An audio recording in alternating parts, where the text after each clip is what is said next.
Hi, everybody. It's Tim Constantine from the Capitol Hill Show. George Simeon is my guest today. He is the leader of the AUR party in Romania, and he is on the ballot for president of Romania, which will be in May.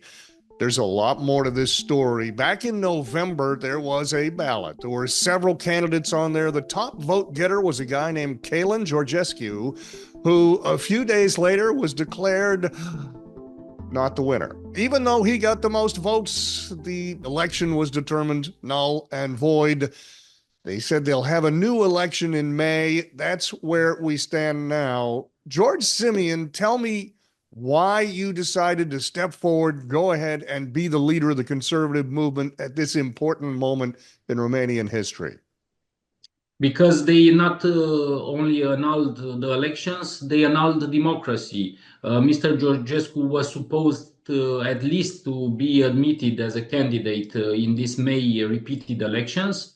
He was banned, so Mr. Georgescu asked me to step in to continue the fight, because you cannot have a Western democracy and pick who you can or you cannot put on the ballot. This is not Iran, this is not Venezuela, this is not Belarus, this is not Russia.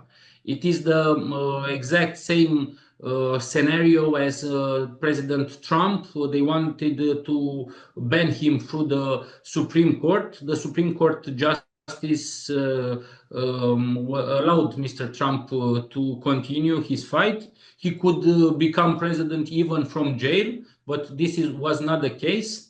So now we ask ourselves how democratic is our country.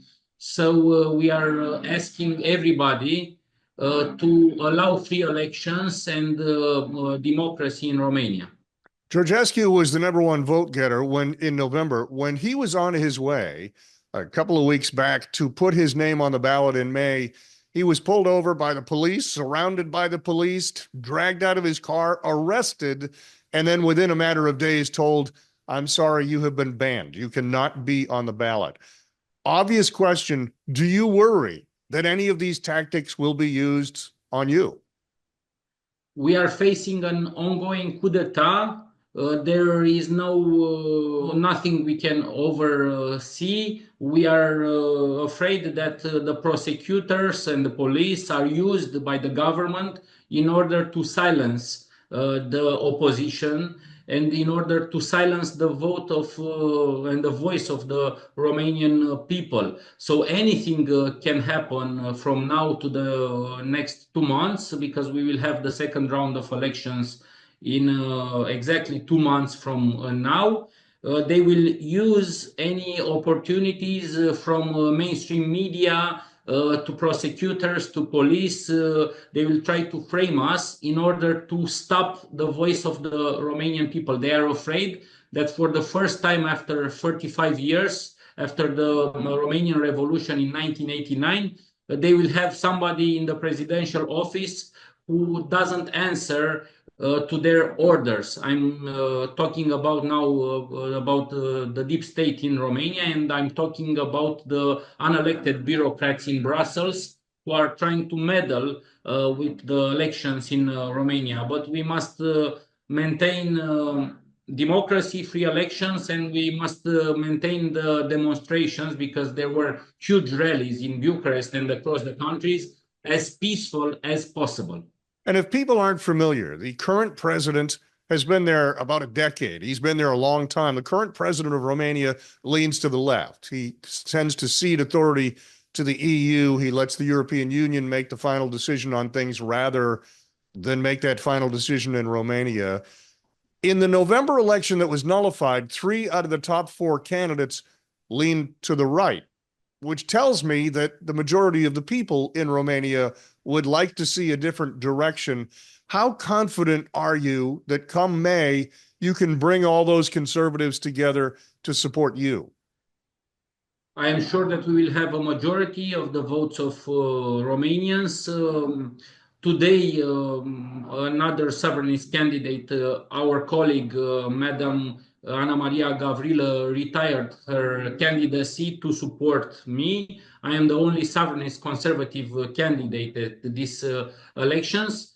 Make no mistake, these are not ordinary elections. We are passing an extraordinary phase in Romania, and our objective is to restore common sense, to restore normality, to restore democracy to Romania. Yes, the Romanian people want change. It is for the first time after 35 years, we have a patriotic wave that comes directly from the MAGA movement, because without President Trump and without his efforts and without his incredible speech at the inauguration, we would have crumbled until now. But we look towards Washington with hope, and we look towards the free world, because we must continue this MAGA wave in all the continent across Europe. I'm also the executive vice president of ECR party at European level.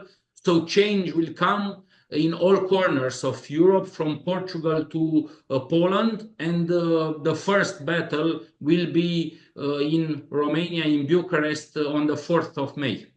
You mentioned the MAGA movement, Make America Great Again, and how that was successful for Donald Trump. You have been the champion of the MEGA movement, Make Europe Great Again. There are other conservative leaders around Europe, Meloni out of Italy, and others. You mentioned Poland, you mentioned a number of places. Do you have the support of other leaders around Europe?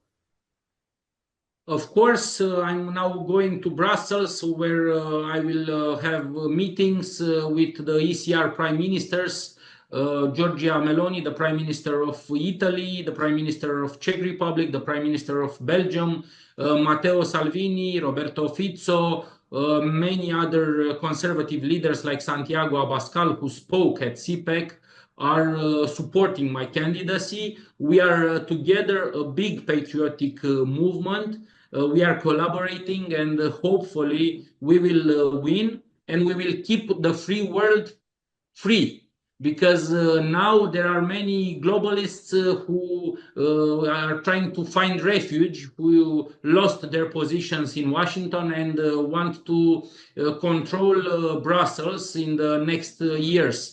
So we must prolong the MAGA wave in Brussels and in all 27 countries of the European Union. And with all these conservative leaders, with Meloni, Salvini, Morawiecki, Abascal, Viktor Orban, we will work together to keep Europe a free continent and a strategic partner for the Trump administration and for all the United States movement. George, when we started this conversation, you movement. talked about how democracy is really on the ballot here, whether or not people will even be allowed to vote. I wrote a piece in the Washington Times this past week that said Democrats in the election against Trump last year, Democrats claimed that democracy was on the ballot, except there was no stoppage. No one was prohibited from voting. No one was removed from the ballot. And Donald Trump won overwhelmingly. So a lot of what came from the Democrats was hyperbole. In your case, it seems as though literally democracy is up for grabs here. If you're allowed to run, win, lose, or draw, if you're allowed to run and there is an honest election, that's democracy. But if they pull you off that ballot, or if they cheat, if they fiddle with that ballot, what's the future for Romania? We have lots of things to worry. We have Mr. Macron, who is putting pressure on the elections and democracy in Romania. So the only thing we want is free elections, is letting the Romanian people decide for themselves, and the rest will come for sure. I am quite confident that we will win this battle if they will not cheat at the elections, at the counting of votes, and if everything will be fair and square. This is all we want, to let the Romanian people decide, and I am confident and I trust that we will have a similar outcome as the elections in November in the United States. George Simeon, thanks for taking the time with us. I know you got a busy few weeks ahead. Thank you, Tim.